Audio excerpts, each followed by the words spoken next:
A homossexualidade como experiência do espírito, por Michel Luiz Castelar.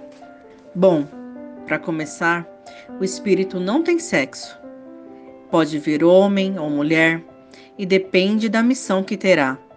Religiosos dizem que ser gay afronta contra a natureza, pois não procriam.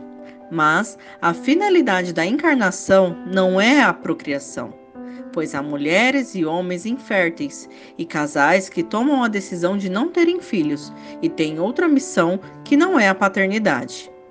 A finalidade da encarnação é o aprendizado.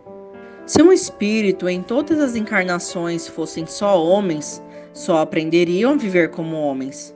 Ele estacionaria.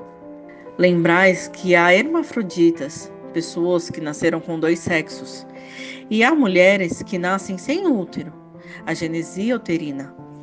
Então, elas estão condenadas a viverem sem um amor porque não podem ter filhos? Um casal que se ama não tem a obrigação de ser em paz. O problema de muitos heterossexuais em terem preconceito com homossexuais é que geralmente eles costumam visualizar uma relação entre dois homens, entre duas mulheres, apenas pelo ato sexual, como se fosse impossível duas pessoas do mesmo sexo se amarem e terem uma vida comum. Ora, um casal gay não vive o tempo todo focado em sexo. Vivem a vida, enfrentando problemas conjugais como qualquer casal. Pagam contas, cuidam da saúde, da casa, do trabalho, têm problemas familiares a resolver. Ou seja, vivem. Há várias razões para um espírito vir homossexual. Não é regra, mas frequentemente a causa de uma transição de um sexo para outro. Muitas vezes, por exemplo, o espírito teve uma série de vidas em que foi mulher e precisa vir homem. Acontece que esse período de uma encarnação para outra pode vir a ser curto demais, e embora o espírito não tenha sexo, fica registros sensoriais da vida em que teve um sexo e agora tem outro. Daí, se dá que esse espírito, que foi mulher durante várias vidas, nasce homem, e às vezes tem hábitos, muitas vezes já observado na infância, de serem mais afinados às meninas e sentirem atração por garotos. Aí os pais pensam que o menino tem problema psicológico e ficam buscando consertá-los, como se fossem objetos com defeitos. Desculpe a palavra forte, mas já ouvi um pai de um gay falar isso. Meu filho de 8 anos veio com defeito, vou consertá-lo. Tem que ser igual a mim. Horas, nem se o menino não tivesse tendências homossexuais seria igual ao pai. Cada um tem personalidade própria. Tem pais que querem que os filhos sejam clones. Se sou médico, você, meu filho, também tem de ser. Vemos casais de gays que vivem juntos por décadas, e isso espanta muitos que não relacionavam a homossexualidade com vínculo afetivo.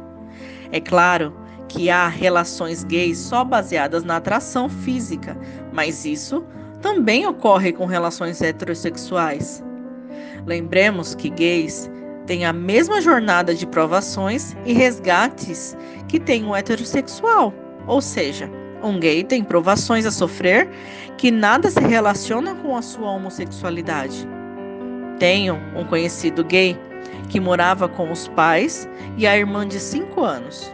A mãe dele morreu e o pai, no velório da mulher, teve um ataque cardíaco e morreu.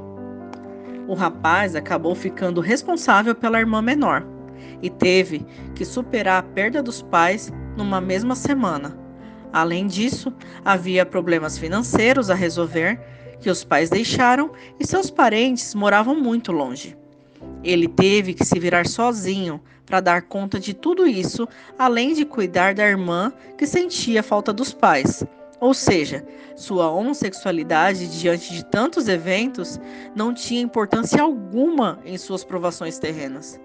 A vida de um homossexual não se resume a sexo, a não ser que ele seja ninfomaníaco, algo que também um heterossexual possa ser. Afinal, o vício pelo sexo acontece com qualquer um. Lembremos também que a sexualidade não define caráter. há gays bondosos e gays terríveis, gays capazes dos maiores gestos de bondade e gays capazes das maiores atrocidades. Vejamos que ser homossexual possa ser uma aprovação. Um gay vive sem sua sexualidade, causar-lhe um conflito para si ou para a família, mas ele tem que lidar com o preconceito da sociedade. Ou possa ser uma expiação. Um gay que sofre possa ser alguém que na vida anterior não fora uma mulher, mas sim um homem autoritário e violento que oprimia as mulheres, sendo agora oprimido. Também se verifica na expiação gays que moram em países cuja homossexualidade é um crime, condenável com morte ou com chibatadas, como são na maioria dos países asiáticos. Nesse caso, ele sofre por esconder o que é, porque sua vida corre riscos. Por outro lado, há gays que vivem em países onde a homossexualidade é aceita. Há gays que recebem o afeto da família, que se casam, adotam crianças e conseguem progresso na profissão que exercem. Porque então, um gay sofre todo o preconceito de ser o que é, e tal lugar e situação e outro não. É porque tem a homossexualidade como expiação e o outro como provação, como pode ter outras enfrentar durante a vida. Verificamos também que houve um avanço na aceitação da homossexualidade em muitos países. E por isso pode estar relacionado a uma nova razão de hoje alguém vir como homossexual. Pensar que houve um tempo em que um gay era queimado vivo, enforcado, ou sofria castração química ou era vítima de choques elétricos. E na Segunda Guerra Mundial era vítima da lobotomia, cirurgia cerebral que praticavam em esquizofrênicos com a finalidade de tirar-lhes as excitações. E comparar tudo isso com a vida do homossexual de hoje mostra-nos um grande avanço. Percebam também que a relação de um gay com a mãe e da lésbica com o pai frequentemente é forte. Tanto que psicólogos acreditavam que o gay se identificava com a mãe, clonando ela, seu cheiro como se fosse ela, e crescia atraído pelo mesmo sexo. E a lésbica se identificava com o pai. Outros acreditavam que o gay era fruto de um pai ausente e de uma mãe dominadora, ou que era resultado do alcoolismo do pai, ou que foi abusado sexualmente na infância. Todas essas teorias foram busca da ciência em procurar no físico ou na educação que o gay recebe dos pais, algo que na verdade está no espírito. É uma experiência dele. A figura da mãe na vida do homossexual representa a força para que ele suporte o preconceito e não fraqueje. Claro que há mães que rejeitam o filho gay, o que é infelizmente uma recusa dela em sua missão de dar suporte a esse filho, ao preconceito que ele enfrenta. Mas, se ele perde o apoio dela, pode vir a receber o apoio de outra pessoa, pois fecha-se uma porta e abre-se uma janela. O que se conclui é que muitos precisam compreender a homossexualidade como uma experiência do espírito, até porque muitos heterossexuais podem já terem vindo homossexuais em alguma vida, ou podem vir ainda a serem numa próxima. Vai-se saber. Enxergais, então, com os olhos do espírito, pois de físico nem teu corpo tu levas.